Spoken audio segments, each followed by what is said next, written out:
Class is now in session. I'm Professor Hockey, and today we're discussing yet another Sharks player review, and we are just coming off of the review of the controversial Erik Karlsson just a few days ago, and we move into the somewhat controversial as well, though for different reasons, Ryan Merkley, who played his first games of his entire career this season. Now, Ryan Merkley's history with the San Jose Sharks also starts back in the 2018 offseason, specifically the 2018 NHL entry draft. Sharks coming off of their second round exit to the Golden Knights, and as such, we're picking 21st. And the thing about picking 21st is that, a lot of people seem to think that anytime you're picking in the first round, which is essentially every year if you don't trade your first round pick, anytime that happens, you're going to be getting a player who is going to be an NHL player. But that's not actually the case, especially when it comes to these later overall picks in the first round. It's kind of a shot in the dark whether or not said player will actually make it to the NHL. Sharks fans would be very familiar with that, considering for the decade and a half that they were extremely competitive.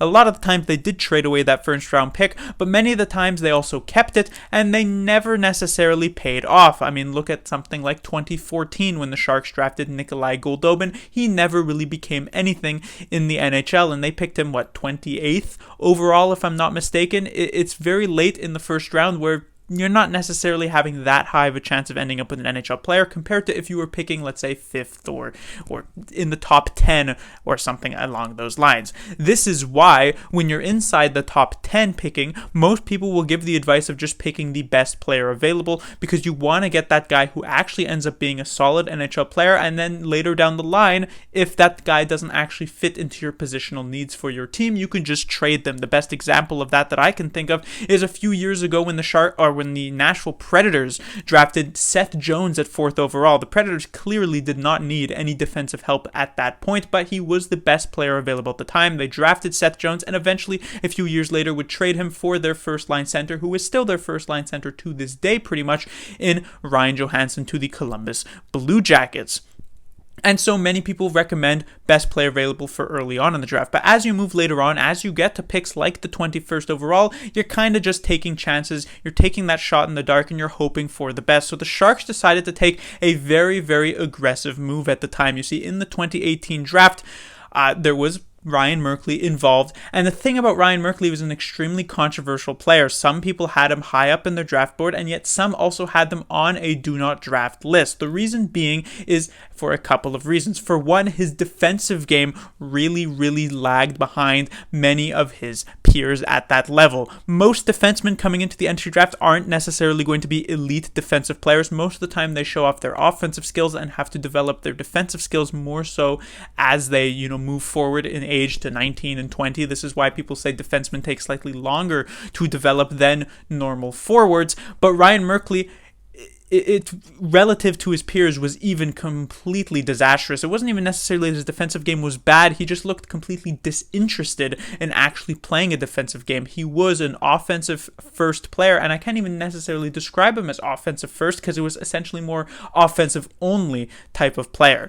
The other reason was also his attitude issues. Now, usually the sport of hockey is very much locked down. You don't really get to hear a lot about what goes on behind closed doors besides the classic just cliches and interviews like, yeah, he's a great guy for the locker room. And so the fact that people actually knew that Ryan Merkley had these attitude issues means that they were even bigger than you might actually expect. And so a lot of teams were just not even willing to take the chance on a player who actually had a ton of skill. In fact, there were some people who were even saying, based purely on offensive skill, that Ryan Merkley was the second best defenseman in that year's draft, only behind Rasmus Dahlin, who ended up going 1st overall. This means purely from the offensive standpoint, he was above players like Quinn Hughes, Evan Bouchard, and Noah Dobson, 3 defensemen who were, of course, drafted before Merkley in that year's draft. It was just those other factors of his game that made him a bit of a wild card. And yet the Sharks decided at 21st overall, you might as well take a chance like that.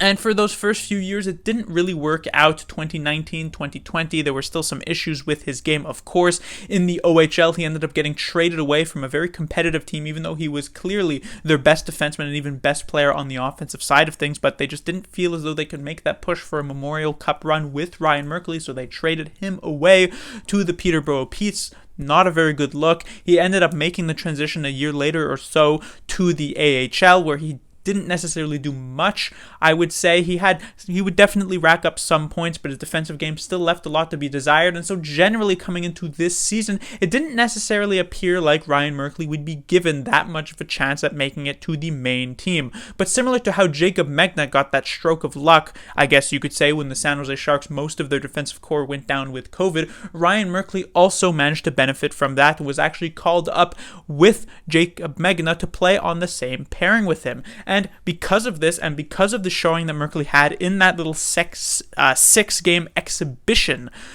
Merkley actually ended up playing a decent amount of games this season, 39 games.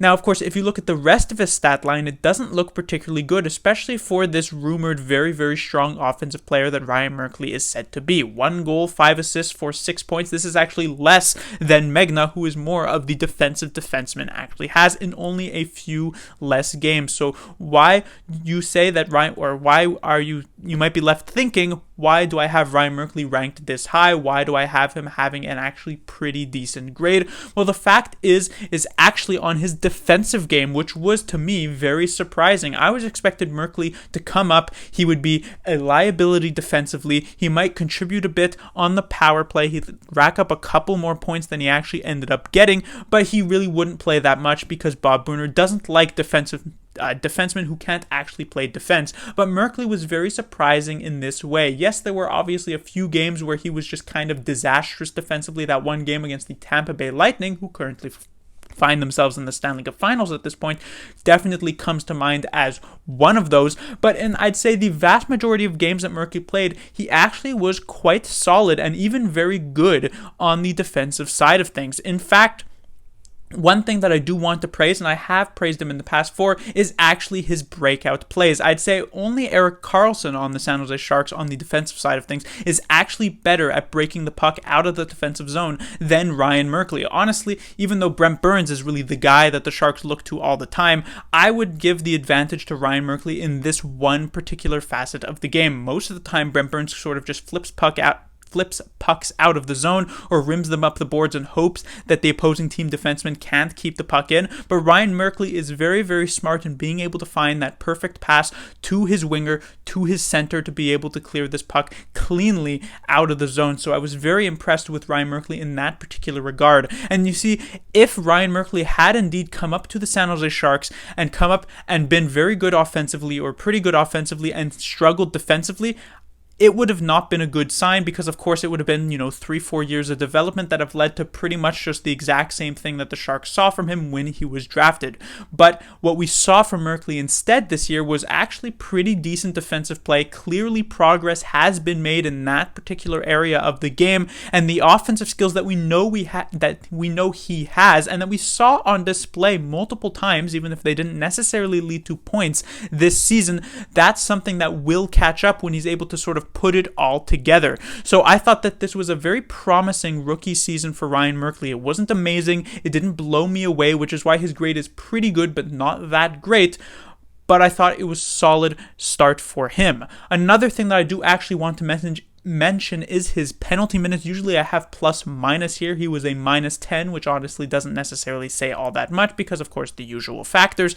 But when it comes to his penalty minutes, this was an issue for Ryan Merkley back in his junior years. He would put up many, many penalty minutes, frequently having just as many penalty minutes as he would have games played, which is not usually a good look because Ryan Merkley was playing a very undisciplined style of game back then. But with just 8 penalty minutes in 39 games, that puts him on pace for maybe like 18 or 20 through a full season, which for a defenseman is actually not half bad. So that was definitely good to see. And when it comes to his time on ice, it honestly very much varied throughout this season. There were times where he was getting even below a dozen minutes and times he was getting close to 20 minutes in certain games. Usually Bob Brunner just played him whether or not he was rolling on that particular night or if the Sharks were playing a closer game or maybe a bit of a further apart game.